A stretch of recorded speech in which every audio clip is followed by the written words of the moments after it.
mi intervención, mi introducción está basada en una reflexión en 5 puntos. Lo primero sobre los conceptos de marca y reputación, ¿no? Nosotros, uno de los objetivos del foro es precisamente defender ante el conjunto de la opinión pública y del tejido empresarial la importancia de la marca como uno de los activos clave de competitividad para la empresa, ¿no? Y cuando hablamos de la marca y defendemos esa importancia clave de la marca, uno de los argumentos que utilizamos, entre otros muchos, es que la marca es seguramente la principal palanca de diferenciación para la empresa y además es una palanca que te permite generar una diferenciación duradera. Y ese concepto me parece que es clave porque generar una diferenciación duradera te permite además generar relaciones duraderas, ¿no? Creo que eso hoy en día es fundamental porque estamos en un contexto en que seguramente, en el caso de muchas empresas, es verdad que esto varía mucho por sectores, pero de alguna forma nuestros productos o servicios pueden haber desaparecido o minimizado su presencia temporalmente en determinados mercados o en determinados países, pero lo que no puede desaparecer, si hemos trabajado bien sobre ella, es nuestra marca, ¿no? A través de nuestra marca es a través de cómo proyectamos nuestra identidad, nuestra cultura, nuestros valores, nuestra capacidad, nuestra calidad, etcétera. Es decir, representa, por así decirlo, nuestra identidad, ¿no? Y esto me lleva, de alguna forma, ese concepto también de diferenciación duradera y la marca como ese conjunto de atributos y significados que nosotros proyectamos hacia el exterior, a establecer una diferenciación entre marca y reputación, una diferenciación que seguramente pues luego David y Fernando puedan complementar o matizar, porque, bueno, evidentemente tampoco estamos hablando de una ciencia exacta y cada uno puede tener sus propias definiciones o ideas, pero yo creo que la gran diferencia es que la reputación es el conjunto de evaluaciones y percepciones que, digamos, los distintos grupos de interés tienen sobre nuestra compañía, sobre nuestra organización y que esas percepciones o esas evaluaciones que esos grupos de interés tienen sobre nuestra organización generan un determinado tipo de comportamientos o de conductas o de actitudes, ya sean de invertir, de comprar o de recomendar, ¿no? Y luego Fernando profundizará sobre este tema. Por lo tanto, la gestión, la reputación, por así decirlo, no nos pertenece, es decir, que no la podemos gestionar ni controlar directamente, pero sí que la podemos de alguna forma proteger y fortalecer. Y creo que ahí este es un elemento clave y lo diferencia un poco del concepto de marca, ¿no? Y hoy analizaremos esto desde las dos perspectivas y por qué es tan importante en el momento actual en el que nos encontramos, ¿no?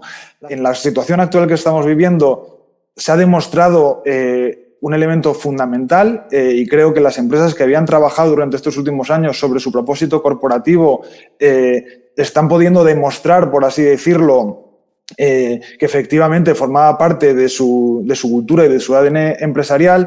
Y yo aquí quiero subrayar una idea que el propósito corporativo para mí es fundamentalmente el cómo. No tanto el por qué, sino el cómo. Es decir, el cómo nos comportamos con nuestros empleados, cómo nos comportamos con nuestros consumidores y clientes, cómo nos comportamos con nuestros proveedores, es decir, cómo nos comportamos con nuestro entorno.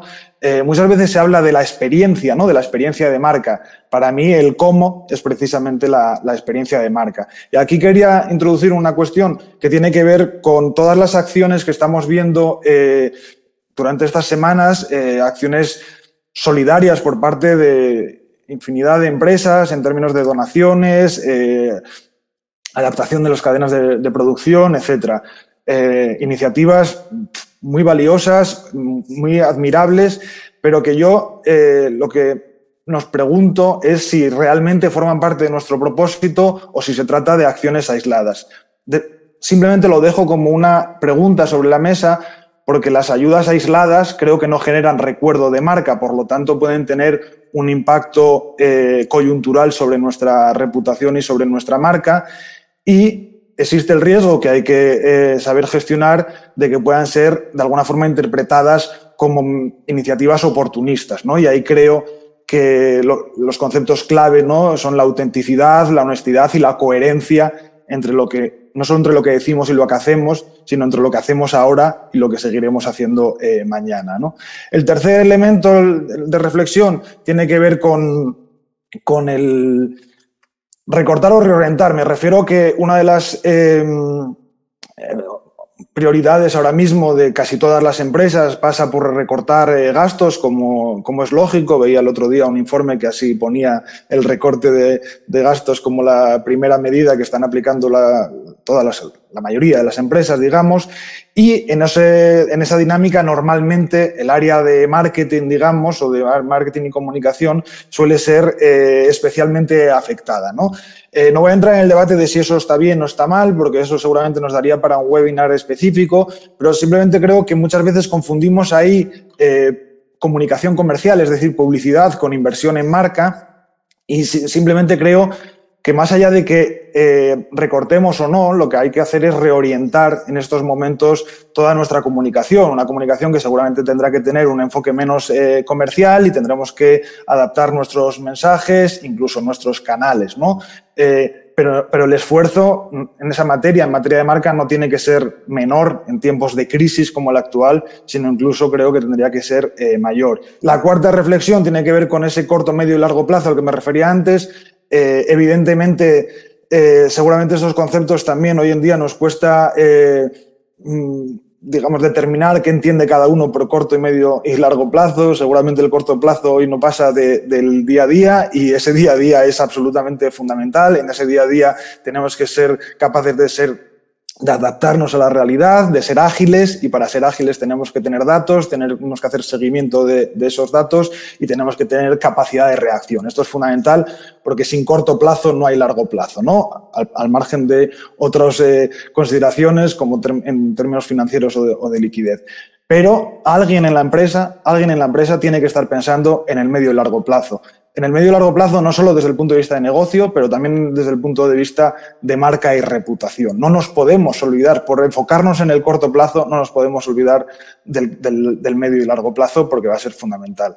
Y la quinta reflexión tiene que ver con la imagen país, ¿no? No he querido utilizar la expresión marca país porque creo que normalmente o generalmente cuando hablamos de este concepto, de lo que estamos hablando, y vuelvo a la definición a la que me refería antes, estamos hablando más de reputación que de marca, pero creo que es un elemento que va a ser fundamental. Muchas veces nosotros que trabajamos en este ámbito también de la imagen país nos preguntan, pero ¿para qué sirve, no? Porque muchas veces se puede interpretar como una campaña o como campañas de comunicación o de propaganda.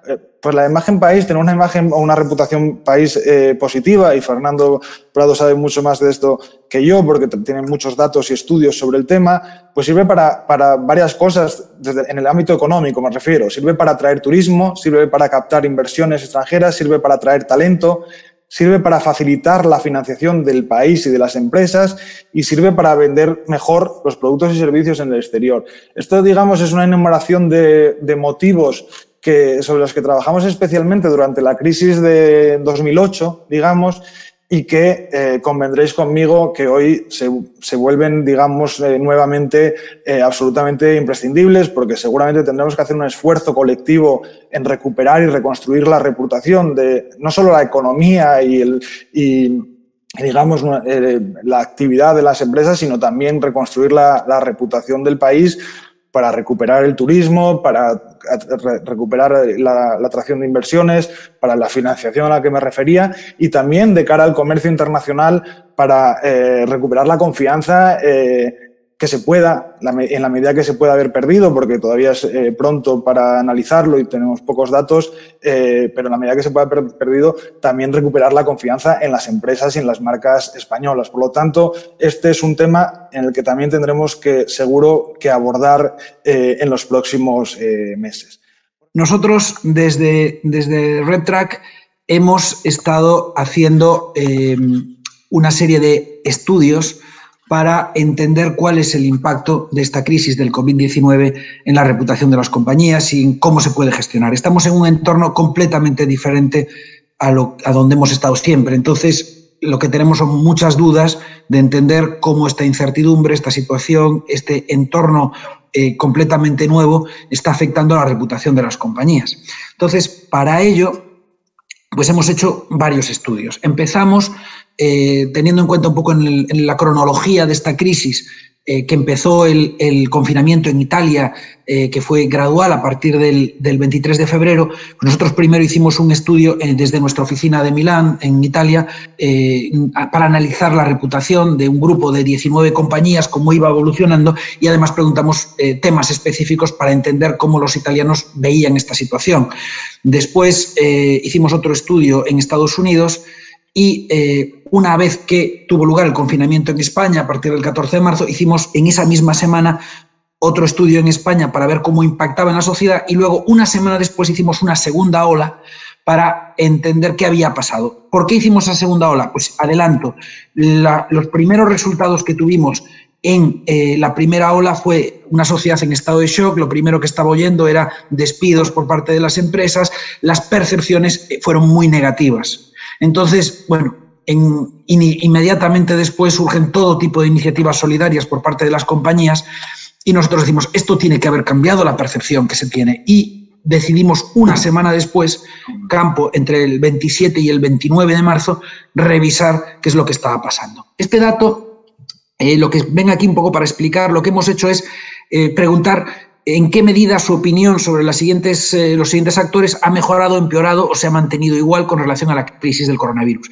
Y hemos preguntado por el gobierno, por las pymes, por los gobiernos autonómicos, las grandes empresas, y lo que vemos es que en la primera ola del estudio, en general, la opinión sobre las empresas caía de una manera muy importante, o sea, había un elemento muy negativo, igual que el gobierno, más o menos al mismo nivel. Pero en la segunda semana, mientras que la opinión sobre el gobierno sigue cayendo y digamos, el rechazo a cómo se ha gestionado la crisis es cada vez mayor, en el caso de las empresas hay un cambio de tendencia y de pronto esa opinión parece ser menos mala. En cuanto a la percepción de esos despidos por parte de las empresas, inicialmente nosotros pensábamos que iba a estar muy negativa, pero sin embargo, cuando preguntamos por los ERTEs, vemos que hay muchas opiniones neutras. Hay opiniones negativas, pero muchas neutras. ¿Por qué? Pues porque no es lo mismo, y esto quiero adelantarlo a la hora de después de ver cómo funciona, las empresas, la situación de distintas empresas. Cuando una empresa tiene pérdidas, se entiende que tenga que reducir su plantilla para poder mantener la continuidad. O cuando una empresa tiene beneficios, pero es capaz, mediante el formato de ERTE, de mantener salarios, de compensar a los empleados, también tiene una percepción positiva. La que tiene una percepción negativa es cuando una empresa tiene beneficios y a pesar de todo acude al ERTE sin compensar en sueldo a los empleados. Esto lo comento porque a la hora de después plantear comunicación es muy importante ser transparente y explicar bien la situación para que no se asuma desde la opinión pública que es la opción más negativa cuando a lo mejor no es esa la situación de la empresa. Comentar algunas conclusiones claves de este estudio. Esto es sacado del estudio de Italia. Inicialmente lo que vimos es, la roseta que están viendo ahí es la roseta del RepTrak, que es nuestra medida de reputación. ¿Qué medimos? Medimos admiración, respeto, confianza. Ese es el indicador de reputación, que es una variable emocional, pero que mueve los comportamientos de apoyo, y la explicamos con variables racionales que se distribuyen en 7 dimensiones. La oferta de productos y servicios, que suele ser la más importante, la innovación, el entorno de trabajo, la integridad, ética y transparencia, la ciudadanía, inversión social, cuidado del medio ambiente, liderazgo, tener líderes respetados y los resultados financieros. En enero, lo que más pesaba era la oferta de productos y servicios, seguido de integridad y ciudadanía. Cuando analizamos en marzo, una vez ya en estado de confinamiento en Italia, cómo había variado la importancia, esto es un modelo de regresión sobre un grupo de grandes empresas en el país, lo que vemos es que cae mucho la importancia de la propia oferta de productos y servicios y aumenta la importancia del entorno de trabajo, sobre todo el entorno de trabajo, también de resultados financieros. ¿Qué nos dice esto? Que la ciudadanía valora más a las empresas que están cuidando a sus empleados, en este caso, y que lo que es el trabajo diario de la empresa y sus productos y servicios sigue siendo muy importante, pero pierde importancia en esta situación excepcional. ¿En España pasa lo mismo? Pues sí, algo parecido. Cae también mucho la oferta, lo que pasa es que suben distintas dimensiones, sobre todo la de resultados financieros, en la continuidad del negocio, pero también sube entorno de trabajo y un poco innovación. Esto nos da una idea de una primera conclusión. Tenemos que pensar en otras cosas aparte de nuestro producto y servicio y mucho en la parte interna. Cuando preguntamos sin el modelo de regresión, simplemente para hacerlo más rápido en la segunda ola, que racionalizaran los entrevistados qué dimensiones les parecían más importantes, de pronto entorno de trabajo ya surge como la primera. Esto nos está diciendo, ya digo, la conclusión de que preocuparse por sus propios empleados pasa a ser una clave. O sea, el stakeholder empleados pasa a ser un stakeholder de más importancia en esta crisis. Y bueno, habíamos hablado de esta enorme cantidad de iniciativas, cómo las empresas se han volcado. Esto se conoce, ¿qué hemos podido ver? Lo primero, cuando preguntamos en espontáneo a los entrevistados cuáles son las iniciativas que llevan a las empresas, lo que más se cita es las donaciones de material sanitario, el poner las capacidades de las empresas para producir ese material, donaciones en general. Ya digo, la cesión de actividad, esa economía de guerra de poner las empresas a producir, bien sea nuestro propio producto habitual, en caso de de laboratorios farmacéuticos, de empresas de telecomunicaciones, de empresas que están, digamos, en su negocio, como las que cambian su negocio para aportar a esta situación, aparte de las medidas de protección para evitar los contagios cuando hay que seguir trabajando entre empleados y entre clientes. Y lo que se menciona como lo más negativo, los despidos, aprovecharse la situación para subir precios, mantener las actividades cuando pues, hay un porcentaje de la población que puede estar arriesgándose al contagio, o no dar la suficiente información sobre lo que está sucediendo. Entre las empresas más mencionadas surge claramente Inditex como la más mencionada en espontáneo en esta crisis, seguida de Mercadona, el Corte Inglés, el Banco Santander, Telefónica, incluso el Real Madrid. Vemos que hay un bastante conocimiento de las iniciativas solo una semana después de la primera toma, en que había un mínimo conocimiento de estas iniciativas. O sea, que muy rápidamente las empresas se ponen a trabajar e inmediatamente la sociedad se lo reconoce. Cuando preguntamos qué medidas son más valoradas, las medidas más valoradas o las que le pedirían las personas a su empresa que tomaran las primeras, las de prevención de contagio, pues ahí utilizando barreras físicas, mascarillas, guantes, etcétera. Segundo, mantener a los empleados a pesar del parón de actividad. Ahí vemos ejemplos muy relevantes que han salido de las noticias estos días de grandes empresas que a pesar de su parón de actividad han decidido no despedir a nadie, mantener la plantilla. Y, en tercer lugar, poner sus capacidades al servicio de la sociedad. También fomentar el teletrabajo sale como otra de las iniciativas. Vemos que las donaciones, aunque son bienvenidas, no impactan tanto en lo que es la percepción de los ciudadanos. Bueno, y este es el cuadro más importante, la slide que quería sacar hoy para la discusión que vamos a tener a continuación. ¿Qué hemos hecho en este estudio? Hemos analizado 10 grandes empresas que hacen muchas iniciativas. En concreto, las 10 empresas que analizamos pues fueron Inditex, Telefónica, BBVA, Santander, CaixaBank, Naturgy, Iberdrola, El Corte Inglés, SEAT y Repsol. Hemos mirado cómo estaban siendo percibidas en ese momento, en la segunda ola del estudio, y analizamos primero su indicador de reputación, los comportamientos de apoyo, en este caso, las personas que recomendarían a esa empresa, familiares y amigos, lo que es una pregunta parecida a la del Net Promoter Score, pero aquí estamos midiendo el grado de promotores, los que en una escala de 1 a 7 contestan 6 y 7.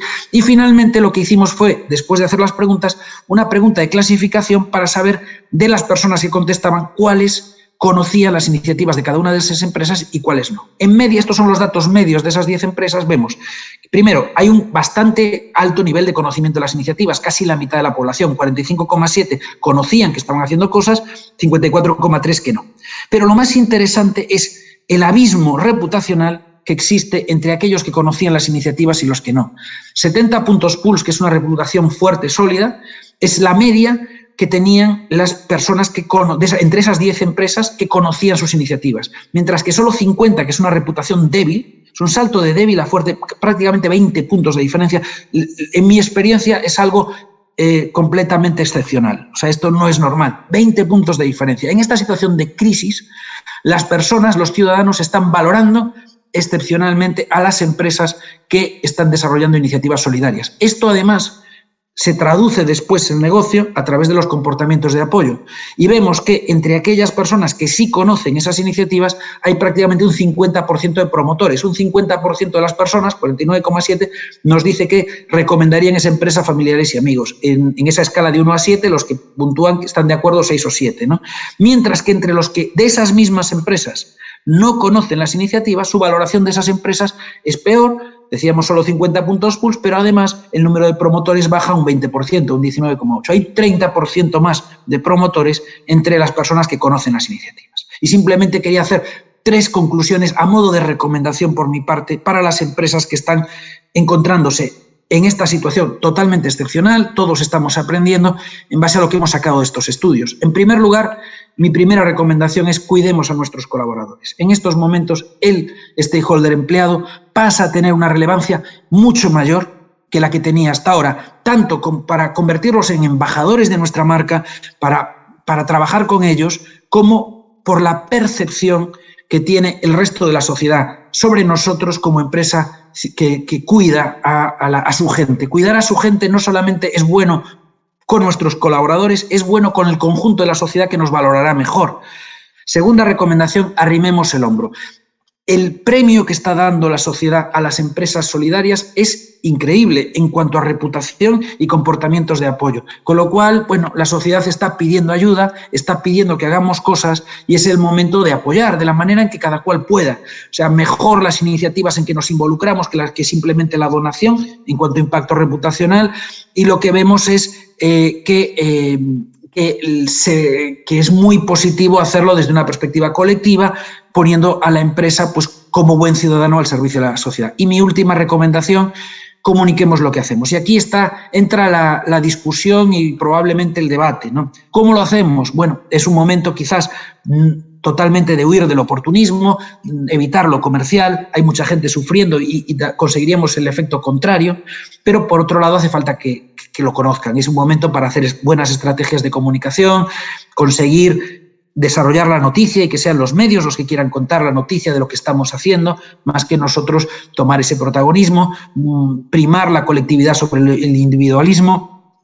Pero ya digo, es necesario conseguir que se sepa lo que hacemos. La reputación son percepciones y lo que no se conoce no impacta en la reputación. Y luego, por otro lado, también les digo, incluso aunque no seamos egoístas y queramos hacerlo de una manera altruista, si nuestra empresa es valorada, es mejor percibida, consigue mejor reputación por contar esas iniciativas, estaremos influyendo en nuestros competidores, en otras empresas que no se podrán quedar atrás y tendrán que hacer lo mismo, y de alguna manera desarrollamos un círculo virtuoso que sería bueno para la sociedad. Bueno, en general, hasta aquí quería llegar yo. Estas son mis conclusiones y espero que esto pueda generar un poco de debate. Muchas gracias.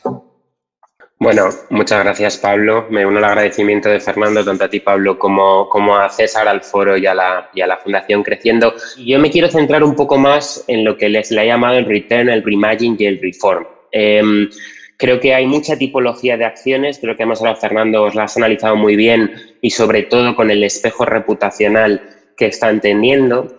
Pero creo que también es bueno profundizar un poco en algunas preguntas que sí podríamos y deberíamos estar haciéndonos desde las compañías y que, en mi opinión, de diferente manera, pero aplican a compañías de todas las dimensiones. Y ahí es donde me quiero centrar un poco en los próximos minutos. La primera pregunta que yo creo que debemos hacernos es la siguiente. ¿Es mi estrategia suficientemente flexible? Llevábamos tiempo hablando de este entorno VUCA, volátil, incierto, complejo y ambiguo, pero precisamente en ese contexto es donde ha sido un disruptor el COVID-19, lo ha disparado el entorno VUCA. Hemos visto, hablábamos antes de compañías que muy rápidamente han tenido que transformar modelos enteros de producción para contribuir a la situación, pero en otro ámbito compañías que incluso estratégicamente habían estado penalizando su propio e-commerce porque desde el retail fomentaban otro tipo de experiencias y que han tenido que activarlo a toda velocidad. ¿Por qué planteo esta pregunta? Porque creo que las estrategias monolíticas suponen un trauma cuando este contexto VUCA cada vez se acelera más y que cada vez esto nos va a llevar a estrategias que busquen la coherencia, pero que sean líquidas, que nos ayuden mucho más a ser capaces de no sufrir tanto trauma en la capacidad de reacción. Dicho de otra manera, estrategias que combinen certezas que son necesarias con elementos de conexión, de articulación muchísimo más flexibles. La siguiente pregunta que estamos haciéndonos y que debemos hacernos en estos días, la comentaba Pablo al principio, es: ¿gestiono y sobre todo activo mi marca desde un propósito? El tema del propósito de marca, del propósito corporativo, del que se viene hablando mucho tiempo, creo que esto nos viene a demostrar que su clave está en el cómo, como precisamente decía Pablo, y ese cómo para mí es la activación del propósito dentro y fuera de la compañía, mucho más que en el terreno de la consultoría de definición. Al final, nosotros hablamos mucho de redescubrir el propósito, mucho más que de esta idea de crearlo o fabricarlo. Y lo curioso es que para mí el momento de la verdad de estos propósitos, curiosamente, no ha sido ahora. El momento de la verdad del propósito va a ser después. Va a ser cuando empecemos a salir a la calle, va a ser cuando después de esta especie de trastorno de estrés postraumático colectivo que vamos a vivir, se empiece a ver si realmente estas compañías, estas marcas que, como comentábamos ahora, se han visto obligadas a reaccionar y han reaccionado, y creo que es muy positivo y, como nos comentaba Fernando, impacta en su reputación. Pero la hora de la verdad es cuando volvamos, cuando tengamos que activar el negocio y veamos si se nos olvida rápidamente o no esa actuación y esa activación desde el propósito, esas marcas más sociales, más humanas, diría yo. Tercera pregunta para mí clave es: ¿podría mejorar mi capacidad de anticiparme a escenarios? Si tú te anticipas, si eres capaz de diseñar y de trabajar en esa especulación de futuros, puedes sobre ellos trabajar con tiempo y convertirlos en una oportunidad. Por lo tanto, clave aquí, cómo puedo mejorar mis herramientas competitivas para que me permitan esta idea de anticipación. Siguiente pregunta clave para mí, muy aplicable, muy práctica. Yo me preguntaría, ¿han salido mis grupos de interés o están saliendo a apoyarme o a defenderme en esta situación? Y aquí nos lleva directamente a la idea del advocacy, a la idea de la gestión de las expectativas de los grupos de interés, a la idea de, durante los momentos más complicados como ahora, apostar por nuestros grupos de interés. Es el momento de apostar por nuestras cadenas de valor. Si no apostamos en los momentos clave por nuestros partners de largo plazo, no van a ser nuestros advocates en momentos complicados que todavía vendrán. Y hay una figura clave que ya ha salido en la conversación, pero que no quiero dejar de incidir, que es la de los empleados. En el mundo de la comunicación comercial, que yo trabajo desde JIC, muchas veces las compañías, las marcas nos hablan del marketing de influencia, de los influencers, y creo que bien trabajados pueden ser interesantes. Los principales influencers con los que cuentan las compañías son sus empleados. Y en este momento, nos lo comentaba antes Fernando, apostar por los empleados es ganar. Por lo tanto, como aprendizaje de cara al futuro, estoy trabajando suficientemente en desarrollar fans entre mis empleados, entre mis partners, entre mis clientes, y cómo puedo desarrollar programas de advocacy que me ayuden a que ellos sean verdaderamente los influencers de mi marca. Otra pregunta clave para mí es, y antes de nuevo lo comentaba Fernando, ¿le había dado suficiente importancia a la comunicación? Y aún más allá, ¿resulto auténtico o auténtica en mi comunicación? Hemos hablado durante mucho tiempo de la importancia de la transparencia. Para mí la transparencia hoy en día es un commodity, no es un valor. Es algo que sí o sí vas a tener, que te vas a encontrar, porque vivimos en una era de hipertransparencia. Pero lo que sí es intencional es la autenticidad. Nosotros hace unos días en un informe que sacábamos, hablábamos incluso de autenticidad brutal. Por lo tanto, yo os diría, la clave aquí es cómo priorizamos la comunicación como un asset principal del negocio y de la reputación. Y entre las últimas preguntas que yo me haría están: ¿he construido, y es muy obvio estos días, un modelo de negocio digital o modelos de relación digital con mis stakeholders? Porque esta, la del COVID-19, es la verdadera transformación digital de la que llevábamos hablando 10 años. La importancia que coge el e-commerce, la importancia que, por lo tanto, coge la experiencia, el customer experience. Estas cosas no se improvisan de un día para otro, a pesar de que estamos teniendo que improvisarlas en muchos casos de un día para otro, igual que en el caso del teletrabajo. Faltan canales, falta cultura, faltan programas. Pero sí que deberíamos empezar a pensar cómo reimagino, más allá del shock, mi modelo de negocio. Y la última, ¿de verdad pienso que cuando pase esto mis grupos de interés me van a exigir menos? Bueno, yo creo que no. Creo que la exigencia de los grupos de interés están formados por personas, y esas personas son ciudadanos, y a la ciudadanía se le está pidiendo y se le está exigiendo muchísimo estos días, y lo estaréis viviendo todos vosotros. Esa exigencia es de ida y vuelta para las instituciones, pero es de ida y vuelta también hacia la experiencia que tenemos con las compañías en las que trabajamos y las compañías con las que relacionamos. Por lo tanto, yo diría no, el nivel de exigencia no va a bajar, tenemos que aprender de este trauma y a pesar de lo complicado, y vuelvo al disclaimer del principio, todo esto desde lo complicado que es, pero intentando sacar un elemento práctico de cuestionamiento, qué elementos de mejora puedo trabajar para el futuro en mitad de esta incertidumbre y de esta volatilidad.